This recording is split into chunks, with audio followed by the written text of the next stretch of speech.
Leader and host of the Spoken Word podcast, Bishop Talbot Swan, the author, philosopher, and podcaster Jay Dyer. Welcome to all of you. Bishop Talbot Swan, let me start with you.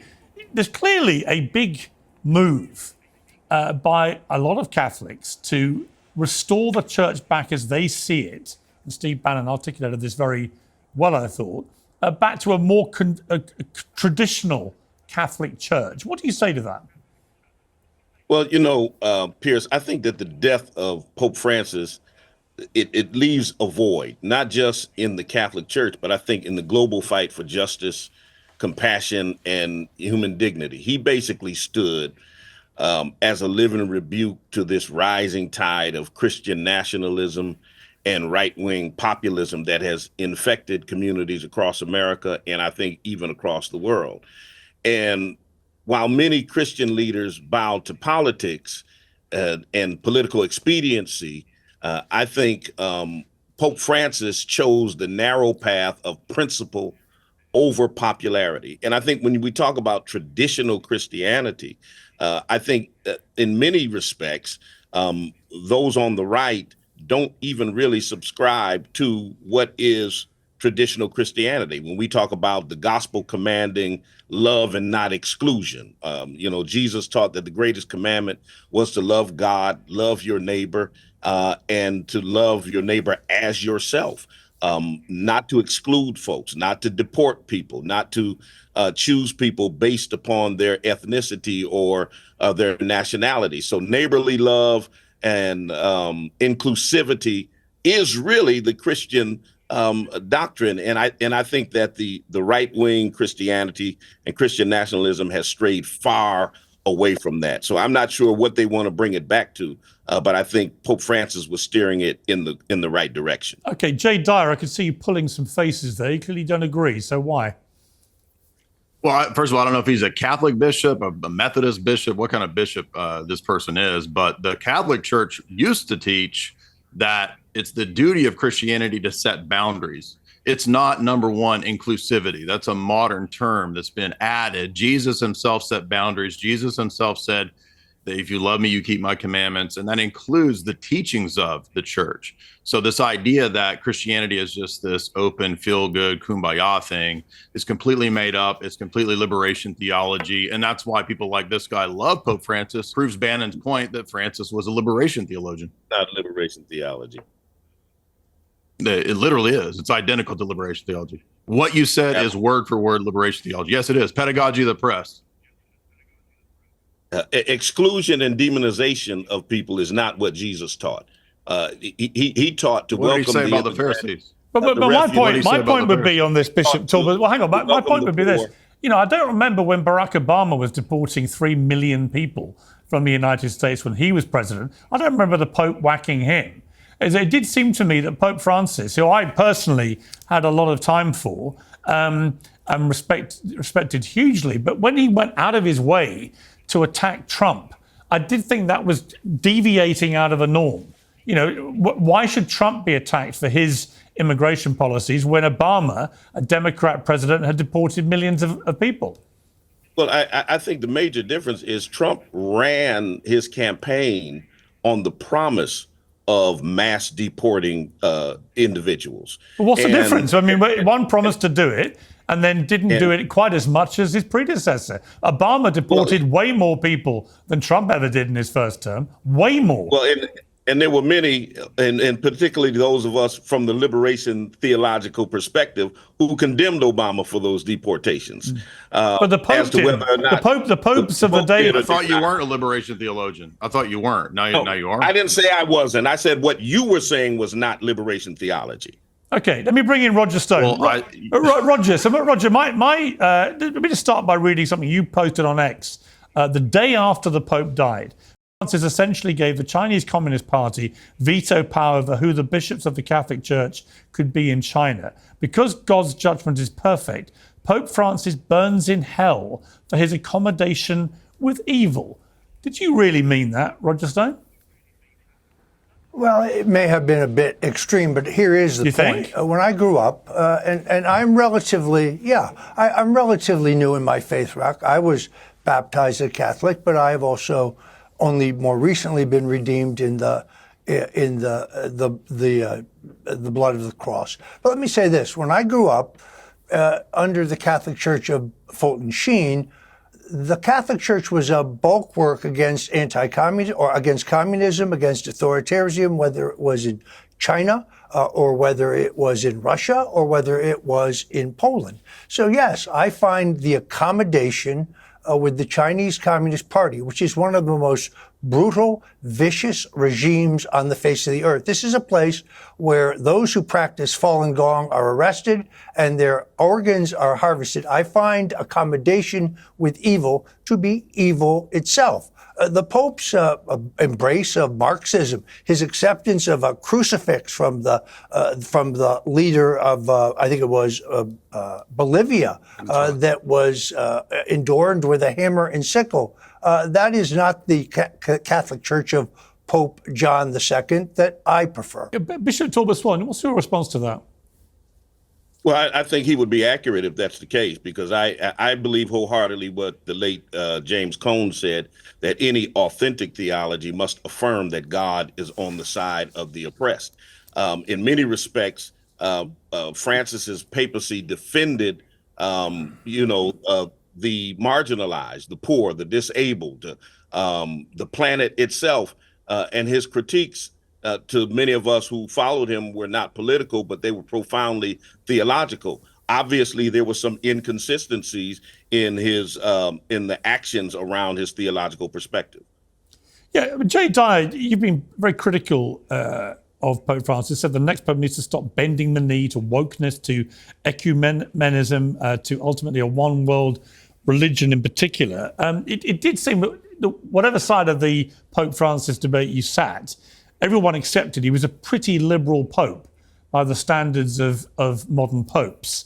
And, liberalism in the sort of more progressive interpretation of it has been repudiated all around the world pretty much in political elections, which would lend some succor, I would argue, to the thought that maybe the Pope should move with the actual times, which is to be perhaps a bit more traditional, to be less progressive. But actually, many Catholics have actually recoiled against the attempt to make it more progressive. Yeah, but the problem is, and when Bannon was on earlier, he made some great points on this issue. The problem is that you've already dogmatized the documents of Vatican II in the Roman Catholic system. So there is no way to go back to a pre-Vatican II church or to create some new reform movement. There's multiple statements from the Vatican itself, particularly Francis, more recent in 2017, even said that the reforms of Vatican II are irreversible and magisterial. So there is no way to go back to some pre-Vatican II church. It's just a fiction that a lot of traditional Catholics tell themselves. And of course, I'm a big fan of Francis because he is a great apologist for Orthodox Christianity. We've had more people convert to Orthodoxy under Francis than ever before. So he's sending them our way. And I don't think you're going to get anybody better than Francis, since he appointed 108 of the 135 cardinals. They're all going to be Francis 2.0.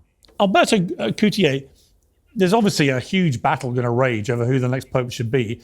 As Jay Dyer said, a large number of these cardinals were basically appointed by the progressive Pope Francis. So it is highly likely that you're going to get, Pope Francis Mark II coming through this, but not a certainty.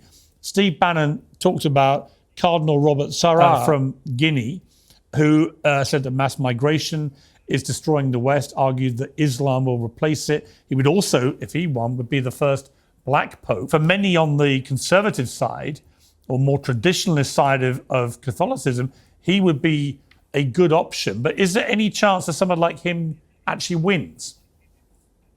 I don't think that if you have a college that's going to be about 133 of them, I believe, 108 of them have been appointed by Francis. And yes, Pope Francis is a restorer, if you will, of Vatican II ideology, but I don't consider him a liberal, not one bit. I've known Cardinal Bergoglio, or I should say Pope Francis, since he was Cardinal Bergoglio. I knew him in the Vatican. I worked with him and people who worked with him. I still have friends that are very close to him. To call him a liberal is to not understand Pope Francis. Pope Francis is a Jesuit. Nobody wants to talk about that. And nobody really knows what a Jesuit is thinking. But believe me, this man's far from liberal. And he was progressive in many of his views of the world, but to call him a liberal would be to misunderstand his entire papacy. You yourself had to leave the Catholic Church because you fell in love with a woman. Does the Catholic Church need to have a more liberal view of these things? I mean, should it be... The Catholic Church has plenty of married priests. He says people don't know that. And all the Eastern rites of the Church, celibacy is optional. Celibacy is only mandatory in the Western rite, which is where I was born and raised. Now, I do believe celibacy is a good thing for the Church when it is lived well. You know, when there is chastity, when people are living their life dedicated to God. Celibacy becomes tragic when it's a place to hide homosexuality, to hide other types of situations. And unfortunately for many in the world, celibacy has become that, if you will. It's become kind of a way of life rather than what it's meant to be, a total dedication to God. At the same time, I want to say that there are many celibate priests that are good, that are happy, that are dedicated. But the fact is, there are many priests who are married. If an Anglican, for example, that grows up Anglican, Church of England or Anglican somewhere else in the world, becomes Roman Catholic, he can come with his wife and children, and he's permitted to be a priest in the Church. And a lot of people don't know that. We do have married priests, plenty of married Catholic priests. You're suggesting there's a pretty large dollop of double standard going on. I don't know if it's a double standard. I think it has to do with canonical practice. All the last three popes have said openly, since St. John Paul II, Pope Benedict, they've said celibacy is a discipline of the Church. It's not a dogma. It's not a doctrine, but it can change in the future. They were all open to that change. Even Pope Benedict, I know, sent out several questionnaires about it to other cardinals. He's not the first pope that's done that. Bishop Talbot Swan, is it time for women priests in the Catholic Church? Well, I think it's time for women priests and preachers across the board throughout Christianity. I think even in my denomination, where we do not ordain women, we are behind the times when it comes to recognizing the full humanity, the talents and the gifts of women, and what their contributions can be toward ministry. Jay, you don't look very convinced. No, I think Bishop Tilda Swinton is way off there, because women were never ordained in the history of the Church to the priesthood or to the bishopric. It's always been forbidden. And again, it's just liberation theology that he's pushing. And then he says he's not personally pushing liberation theology, but actually it is liberation theology. He's already contradicted himself. That is what you said. That's not what I said. Literally everything you laid out was liberation theology. What you described as liberation theology was not liberation theology. I never said I said your definition, your opening statement. Your opening statement was liberation theology. Obviously, you've got a problem with liberation theology, but that's your problem. Your opening statement, and it's not historical Christianity. I didn't ascribe to liberation theology. I said your definition. You outlined inclusivity. Inclusivity was not what liberation. Okay, but theology Jay, all right, hang on. Time out. Jay, out of interest, why should there not be women priests?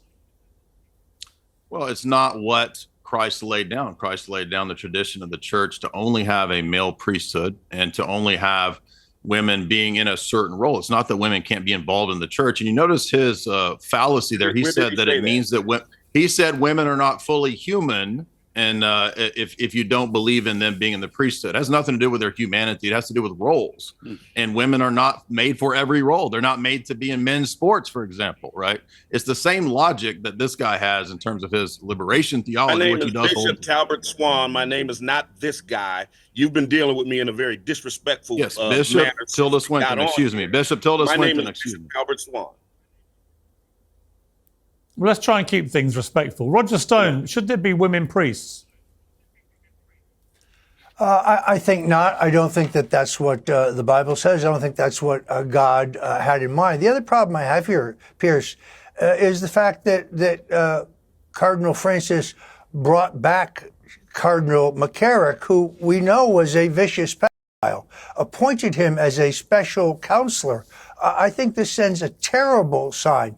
The Church has been plagued by pedophilia. The Church has dealt with it, but to bring McCarrick back, who was ultimately defrocked once we learned how horrific his crimes were, is a very bad sign, and yet another, I think, accommodation with evil by Pope Francis. Remember, everyone has their personality. There will not be another Francis.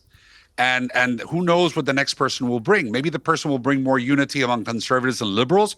I have seen from a distance, I've been an Anglican for 16 years now, but I was a Roman Catholic priest for 15 years. And I can tell you that I've never seen so much disunity in the Roman Catholic Church, especially in the US, between extreme liberals, like to the point where they go nuts, and to the extreme conservatives with the point everything has to be this way. And in Latin, I mean, they've got to at some point come together as a church. It happens to us as Anglicans. It happens in every church where there's extremes. But I think with Pope Francis, there's been more division among ideological groups than I've ever seen in the recent history of the church. So whoever comes next needs to be a unifier, is what I think, and needs to kind of bring back people and not, I mean, if you really say, like he said, that the church is for everyone, it's got to be for everyone. And ideologically, we have to be open enough. And I agree with the bishop 100%. The Bible teaches us inclusion, love one another. That's the number one rule Jesus Christ left the church. Love one another as I have loved you. If we're not about love, then we can't be the church of Jesus Christ. But if you're going to be the church of inclusion, the Catholic Church, should it not include women priests? Well, I think women have the right to be priests. I think that the book of Genesis says God created us male and female in his image. We women and men both image Jesus also, Christ. Is there much doubt, really? I mean, obviously, Jesus Christ was of a time. If he was around today, I can't imagine in a million years that Jesus Christ would not think it perfectly reasonable, fair, and equitable to allow women priests. It was only that he made that I can't tell calculation. my daughter, oh, you can be a judge in the Supreme Court of your country, but you can't be clergy in your church. And I'm not saying that the church has to go that route, but the Pope himself, Pope Francis, nobody talks about it now. He was exploring women deacons during the early years of his papacy. He sent out documents to many bishops and cardinals and advisors in the world, men and women theologians, and he was this close to getting into that ordination of women, to at least the diaconate, which is the first of all the orders in the church. And I got to be honest with you, I'm surprised he didn't go through with it, because even though my brothers here say it's not in the Bible, Phoebe was a deacon, and she's in the New Testament, and she was a deacon in the time of Paul. So I believe that there are deacons and there are priests in the early church, even though we may not want to recognize it now. Yeah, Jay Dyer, I mean, I just can't imagine a modern day Jesus Christ would not have a modern view of this. I mean, it was a view at the time only dictated by social reality and norm. It wasn't dictated by anything else, surely. And if you are going to preach inclusion, then what's inclusive about only allowing men to be priests? It seems very sexist. Well, I mean, I don't preach inclusion. I don't think that is the essence of the gospel or Jesus' teaching. I think both the people flanking me have chosen one side and one piece of what Christ taught and neglected the rest of what he taught, which is boundaries, which is tradition, which is what the church handed down. I mean, the Roman Catholic Church itself has always forbidden this, and the fact that Francis was exploring it literally proves Francis's revolutionary ethos. I mean, the Anglican guy next to me said that Francis wasn't a liberal, and then he literally lists all the liberal policies that show he was a liberal. The fact that he's a Jesuit has nothing to do with whether he's liberal or not. It proves the point that, yeah, Francis is a revolutionary, and Jesus laid down a tradition that is unchanging. And the church itself already said you can't change these things. So it would just be contradicting the religion, and it would make Christianity into cuckianity. Okay, let's end with asking all of you the same question. Who would you like to see elected the next pope? I'll start with you, Bishop Talbot Swan. Well, I think that many hope to see the church retreat from the progressive path that Pope Francis chartered during his papacy. And I believe that they want the next pope to bless their nationalism, to justify their cruelty, and basically baptize their greed. I don't think that should happen. I think the next pope, whoever he is, should be selected based on not on the comfort of the powerful, but on the cries of the vulnerable, and stand firmly in the tradition of prophetic Christianity, one that centers what Jesus called the least of these, rather than catering to the fears of the privileged. So give me a name. I think there are several popes that he charted a path so that potentially we could have, for the first time ever, an African pope, someone who is black, and I think that may be in the best interest. And so I'd like to see it happen. Okay, Jay Dyer, who should be the next pope? Well, Katy Perry went into space and contacted the divine feminine, so I guess the guy's flanking me. Maybe Katy Perry would be the next option, since she's a woman. She's met the divine feminine, the goddess, out in space, and maybe we need to evolve into worshiping the goddess. Katy Perry to be the next pope. Let's leave it on that bombshell. Thank you all very much indeed.